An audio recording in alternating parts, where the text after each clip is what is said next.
RCF. Ils sont souvent oubliés et pourtant leur présence est essentielle. Les chrétiens d'Orient continuent de vivre leur foi au cœur de pays marqués par les conflits et l'instabilité. Pour la deuxième année consécutive, l'œuvre d'Orient, en collaboration avec le diocèse de Châlons, organise le Festival des chrétiens d'Orient les 5 et 6 juillet prochains à l'abbaye d'Andecy autour du thème « Espérer dans l'épreuve ». Plus de 300 personnes étaient réunies lors de la première édition. Que nous réserve cette nouvelle rencontre? Quelle est l'importance de ce festival? Pour en parler, nous accueillons aujourd'hui en ligne Nicolas Mélin, chef de projet à l'œuvre d'Orient. Bonjour Nicolas. Bonjour Christopher. Merci d'être avec nous en ligne. Nicolas, pour commencer, rappelez-nous en quelques mots ce qu'est l'œuvre d'Orient et quelle est sa mission auprès des chrétiens d'Orient. Oui, l'œuvre d'Orient, c'est une vieille association française qui a été créée il y a presque 170 ans maintenant, oui, par des universitaires français parisiens à la suite de massacres de chrétiens dans le Mont Liban, voilà, et puis en Syrie à Damas. Et donc cette association, depuis 170 ans, œuvre auprès des chrétiens d'Orient une double mission qui est une mission tout d'abord d'amitié pour leur dire que voilà, les chrétiens de France pensent à eux, prient pour eux et les accompagnent dans les différentes épreuves et même quand il n'y a pas d'épreuves, ils sont présents auprès d'eux.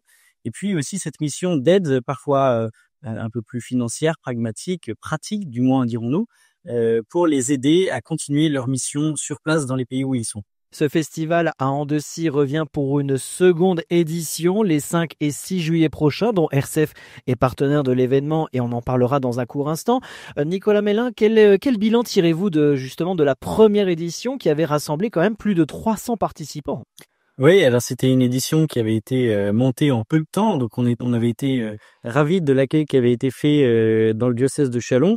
Voilà, donc des gens du diocèse de Châlons, aussi beaucoup d'orientaux qui étaient venus un peu de toute la France, et puis des grands témoins qui étaient venus l'an dernier de Syrie pour parler de la situation.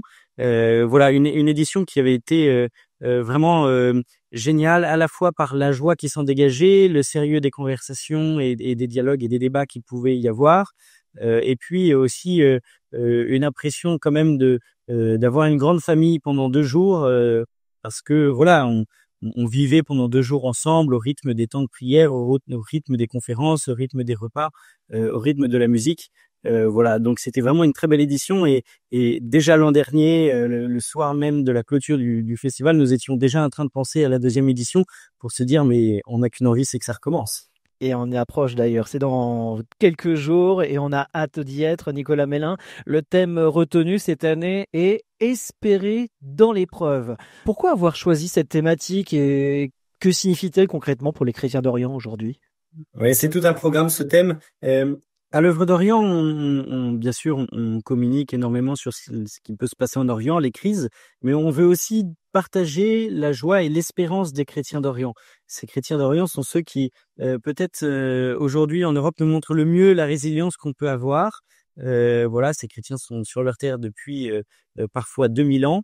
Et essayent de vivre malgré les crises, malgré les drames qui peuvent se dérouler parfois dans certains des pays où ils sont présents. Et voilà, nous on veut aussi mettre en valeur leur espérance à travers l'épreuve, même quand il y a des persécutions, parce que parfois cela arrive, même quand il y a voilà des drames. On l'a vu il y a quelques jours à Damas, dans cette église grecque orthodoxe. Voilà, malgré toutes ces crises, on veut mettre en avant cette espérance qu'ils ont et cette foi en Christ qu'ils partagent, que nous partageons d'ailleurs. Voilà. Et puis il se trouve que cette année c'est aussi une année jubilaire et que c'est un pèlerinage de l'espérance aussi, ce jubilé. Et donc voilà, ça nous semblait tout à fait cohérent et tout à fait opportun, voilà, de parler de l'espérance des chrétiens d'Orient dans cette année jubilaire. Et oui, on parle souvent des persécutions, vous venez de le dire Nicolas Mélin, de guerre ou des difficultés dans les pays du Proche ou Moyen-Orient. Et il y a aussi ces signes d'espérance que vous venez d'évoquer, Nicolas Mélin, dans cette année jubilaire. Est-ce que justement on peut donner aujourd'hui sur RCF à nos auditeurs quelques exemples? Quelques exemples de cette espérance, de l'espérance qu'ils portent, bien entendu. Ils sont nombreux ces exemples. Peut-être que en ce moment la situation la plus dure, les situations, bon, on pourrait parler de la Syrie, bien entendu, on pourrait parler de Gaza. Gaza est un bon exemple. Au cœur du drame qui se vit à Gaza, il y a encore des chrétiens, et ces chrétiens continuent de porter l'espérance autour d'eux et de dire qu'une voie de salut est possible, d'une part, et que le Christ gagne. Le Christ est déjà victorieux et que avec cette croyance, on peut résister à tout. Voilà, on avait il y a quelques jours essayé de monter un événement avec le curé de la paroisse de Gaza qui n'avait pas pu se faire au vu de la situation sur place. Et vraiment, l'espérance était au cœur de tout cela. Et la mission qu'ont les chrétiens au cœur de ces pays est vraiment une mission d'évangile, une mission d'amour, une mission de dignité de la personne humaine. On le voit aussi en Syrie avec toutes les écoles, tous les hôpitaux que peuvent tenir toutes ces communautés, alors que les crises continuent et les bombardements ne s'arrêtent jamais.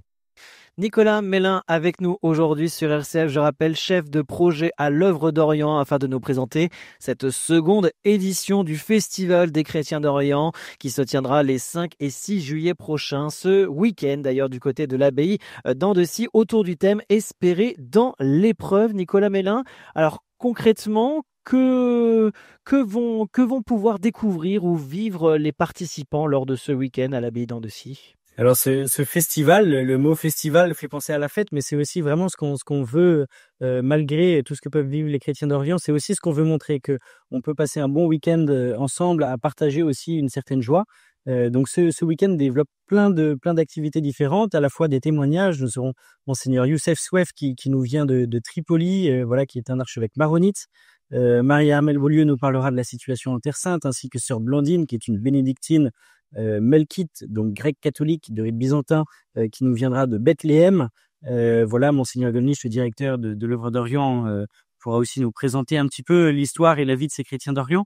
Voilà, donc des conférences, des témoignages d'acteurs de premier plan de ces pays-là. Un peu de musique, puis de la musique avec un groupe, en l'occurrence arménien, une projection de film sur l'histoire des chrétiens d'Irak. Voilà, des temps de prière, une messe en rite latin, une messe en rite maronite. Voilà, plein de choses différentes. Et puis bien sûr des rencontres, puisque c'est l'objectif premier de ce festival, c'est de créer la rencontre pour que chacun puisse se rencontrer, français, orientaux. Voilà, donc ça sera un joyeux bazar, si on peut dire, pour que tout le monde puisse profiter de ces 2 journées pleinement. Voilà. Et pour celles et ceux qui souhaitent participer à ce festival ou soutenir les chrétiens d'Orient, comment faire? Alors, pour participer, c'est assez simple finalement, puisque les 2 journées donc déploient un programme qui est accessible sur le site de l'œuvre d'Orient ou sur le site dédié événement.oeuvre-orient.fr. Voilà, avec tout le programme. Les gens peuvent venir quand ils le souhaitent, bien sûr, et je le dis à tous les auditeurs, vous n'êtes pas obligé de venir toute la journée ou les 2 journées, vous pouvez venir pour les conférences qui vous intéressent. Et puis, voilà, tout le monde peut venir. C'est une entrée qui est gratuite pour que chacun puisse se sentir invité, accueilli. Voilà, il y a de quoi déjeuner sur place, il y a de quoi s'amuser, danser, chanter. Et puis voilà, donc c'est à l'abbaye d'Andecy. Et si des gens voudraient venir depuis Épernay, nous avons mis en place une navette depuis la gare d'Épernay. Voilà, tout ça est accessible sur le site événement.oeuvre-orient.fr. Merci beaucoup Nicolas Mélin pour vos éclairages et ce témoignage d'espérance. C'est le thème de cette année jubilaire. Le rendez-vous est donc donné à l'abbaye d'Andecy les 5 et 6 juillet prochains pour cette 2e édition du Festival des Chrétiens d'Orient. Et d'ailleurs, RCF, Cœur de Champagne, RCF en région sera présente pour 2 émissions spéciales le samedi 5 juillet de 10h à 11h et de 16h à 17h. Merci Nicolas Mélin. Merci Christopher. À très vite. À samedi.